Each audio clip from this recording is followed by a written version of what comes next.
योगिनी एकादशी व्रत कथा। धर्मराज युधिष्ठिर कहने लगे, हे भगवान, मैंने ज्येष्ठ शुक्ल एकादशी के व्रत का महात्म सुना। अब कृपया आषाढ़ कृष्ण एकादशी की कथा सुनाइए। इसका क्या नाम है, महात्म क्या है, यह भी बताइए। श्री कृष्ण कहने लगे, हे राजन, आषाढ़ कृष्ण एकादशी का नाम योगिनी है। इस व्रत से समस्त पाप नष्ट हो जाते हैं। यह इस लोक में भोग और परलोक में मुक्ति देने वाला है। यह तीनों लोकों में प्रसिद्ध है। मैं तुमसे पुराणों में वर्णन की हुई कथा कहता हूँ, ध्यान पूर्वक सुनो। स्वर्ग धाम की अलकापुरी नामक नगरी में कुबेर नाम का एक राजा रहता था। वह शिव भक्त था और प्रतिदिन शिव की पूजा किया करता था। हेम नाम का एक माली पूजन के लिए उनके यहाँ पुष्प लाया करता था। हेम की विशालाक्षी नाम की एक सुंदर स्त्री थी। एक दिन वह मानसरोवर से पुष्प तो ले आया, लेकिन कामासक्त होने के कारण वह अपनी स्त्री से हास्य विनोद तथा रमन करने लगा। इधर राजा उसकी दोपहर तक राह देखता रहा। अंत में राजा कुबेर ने सेवकों को आज्ञा दी कि तुम लोग जाकर माली के न आने का कारण पता करो, क्योंकि वह अभी तक पुष्प लेकर नहीं आया। सेवकों ने कहा कि महाराज, वह पापी अति कामी है।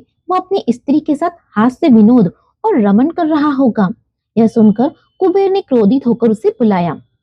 हेममाली राजा के भय से कांपता हुआ उपस्थित हुआ। राजा कुबेर ने क्रोध में आकर कहा, अरे पापी, नीच, कामी, तूने मेरे परम पूजनीय ईश्वरों के ईश्वर श्री शिवजी महाराज का अनादर किया है। इसलिए मैं तुझे श्राप देता हूँ कि तू स्त्री का वियोग सहेगा और मृत्यु लोक में जाकर कोढ़ी होगा। कुबेर के श्राप से हेममाली का स्वर्ग से पतन हो गया और वो उसी क्षण पृथ्वी पर गिर गया। भूतल पर जाते ही उसके शरीर में श्वेत कोढ़ हो गया और उसकी स्त्री भी उसी समय अंतर्ध्यान हो गई। मृत्युलोक में आकर माली ने महान दुख भोगे। भयानक जंगल में जाकर बिना अन्न और जल के भटकता रहा। रात्रि में निद्रा भी नहीं आती थी, परंतु शिवजी की पूजा के प्रभाव से उसको पिछले जन्म की स्मृति का ज्ञान अवश्य रहा।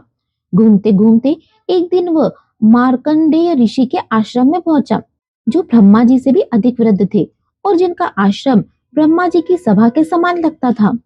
हेममाली जाकर वहां उनके पैरों में पड़ गया। उसे देखकर मार्कंडेय ऋषि बोले, तुमने ऐसा कौन सा पाप किया है जिसके प्रभाव से तुम्हारी ये हालत हो गई है। हेममाली ने सारा वृत्तांत कह सुनाया। यह सुनकर ऋषि बोले, निश्चित ही तूने मेरे सन्मुख सत्य वचन कहे हैं, इसीलिए तेरे उद्धार के लिए मैं एक व्रत बताता हूँ। यदि तू आषाढ़ मास के कृष्ण पक्ष की योगिनी नामक एकादशी का विधि पूर्वक व्रत करेगा तो तेरे सारे पाप नष्ट हो जाएंगे। यह सुनकर हेममाली ने अत्यंत प्रसन्न होकर मुनि को साष्टांग प्रणाम किया। मुनि ने उसे स्नेह के साथ उठाया। हेममाली ने मुनि के कथा अनुसार विधि पूर्वक योगिनी एकादशी का व्रत किया। इस व्रत के प्रभाव से अपने पुराने स्वरूप में आकर वह अपनी स्त्री के साथ सुखपूर्वक रहने लगा। भगवान कृष्ण ने कहा, हे राजन, यह योगिनी एकादशी का व्रत 88,000 ब्राह्मणों को भोजन कराने के बराबर फल देता है। इसके व्रत से समस्त पाप दूर हो जाते हैं और अंत में स्वर्ग प्राप्त होता है। योगिनी एकादशी पर व्रत और पूजन कैसे करें?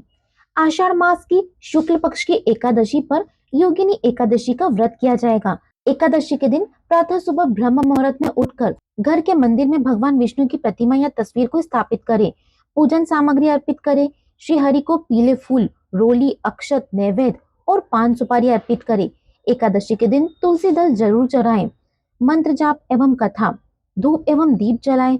श्रद्धालु दिन भर निर्जल अथवा फलाहार व्रत रखकर ओम नमो भगवते वासुदेवाय मंत्र का जाप करते हैं।